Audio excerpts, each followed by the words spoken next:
അസ്സലാമു അലൈക്കും പ്രിയ സുഹൃത്തുക്കളെ, നമുക്കേവർക്കും അറിയാവുന്നതുപോലെ ഫസയിൽ ജനിക്കുന്ന കുട്ടികൾ അവർക്ക് ആയുധങ്ങൾ പേടിയില്ല, ബോംബ് പേടിയില്ല, മരണം പേടിയില്ല. ചെറിയ കുട്ടികൾ വലിയ വലിയ ശക്തവാന്മാരായ പോലീസുകാരൻ, വലിയ പട്ടാളക്കാരെ കല്ലെടുത്തെറിയുന്നു. എന്നിട്ട് അവരെ പിടിച്ചാൽ അവരെന്ത് ചെയ്യുന്നു? കയ്യിൽ കടിക്കുക എന്നതുപോലെ അവർ എന്തും സഹിക്കാൻ തയ്യാറായിട്ട് അവരെ അടിച്ചാൽ അവർ പതറി ഓടിപ്പോകല്ല ചെയ്യുന്നത്. അവർ വിത്തോരെ കൂടുമ്പോൾ അവർ ഓടുന്നുണ്ടെങ്കിലും ഇതൊക്കെ എന്തുകൊണ്ട് സംഭവിക്കുന്നു നമ്മൾ ചിന്തിക്കണം. ഒരു സമൂഹത്തിനെ ഇവിടെ നിന്ന് ഉന്മൂലനം ചെയ്യാൻ വേണ്ടി നോക്കുമ്പോൾ അവരിവിടെ ജനിച്ച് വളർന്ന ജന്മത്തിൽ അവരെന്താ കണ്ടത്, അതാണ് അവിടെ സംഭവിക്കുക. ചെറിയ കുട്ടികൾ, അവിടെയുള്ള 60, 70, 80 വയസ്സുള്ള ആളുകളൊക്കെ ജനിച്ച് വീഴുമ്പോഴേ ഇവിടെ എന്താണ് ഇങ്ങനത്തെ ഒരു നരനായാട്ടിൽ ഒരു നരകത്തിലേക്ക് ആണ് അവർ പോകുന്നത്. അപ്പം അവരിലേക്ക് അവൻ്റെ സർവശക്തൻ്റെ ആ കഴിവ് സംഭരിച്ചെടുത്ത് ഈമാൻ ദൃഢമാക്കിയിട്ട് അവരെന്ത് ചെയ്യാണ്? അവിടെ പോരാടാണ്. അവർ വിശ്വസിക്കുന്നവർ, അവർ മനസ്സിലാക്കിയത് ഞങ്ങളെ ഇങ്ങനെ തന്നെ ആയിരിക്കും ദുന്യാവ് എന്നാണ്. കാരണം നമ്മുടെ നാട്ടിലുള്ള അവസ്ഥ ഒന്നും അവർക്കറിയില്ല.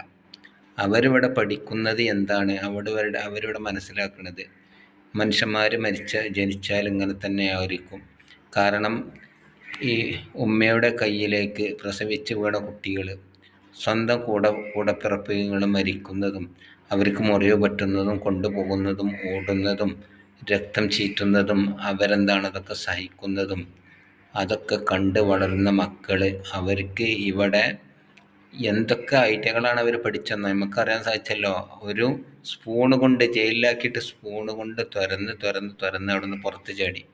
അവർക്ക് കിട്ടുന്നതൊക്കെ അവർക്ക് ആയുധമാണ്. ഒരു സ്പൂണാണെങ്കിൽ ആ സ്പൂൺ ആയുധമാണ്. ഇങ്ങനെ ഓരോ സാധനവും അവർക്ക് ആയുധമായിട്ട്, അതിൽ അധികമായ ശക്തമായ ആയുധം എന്താണ്? മൻ ഖാഫല്ലാഹ ഖാഫഹു കുല്ല ഷൈ.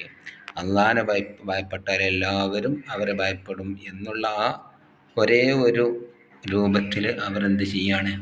ഇവിടെ പ്രയത്നിച്ചത് കൊണ്ടാണ് അവർക്ക് ഇതൊന്നും ഒരു വിഷയമല്ല.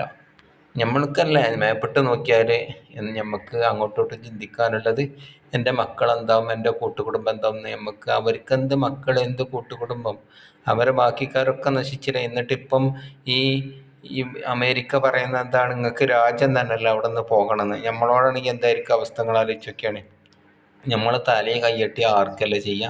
എന്നാൽ അതല്ല, ഞങ്ങൾ പോകൂലടാ, ഞങ്ങളിവിടെ നിന്ന് മരിക്കാൻ തയ്യാറായവരാണെന്ന്. അത്തരം അവരുടെ ക്ഷമ കാരണം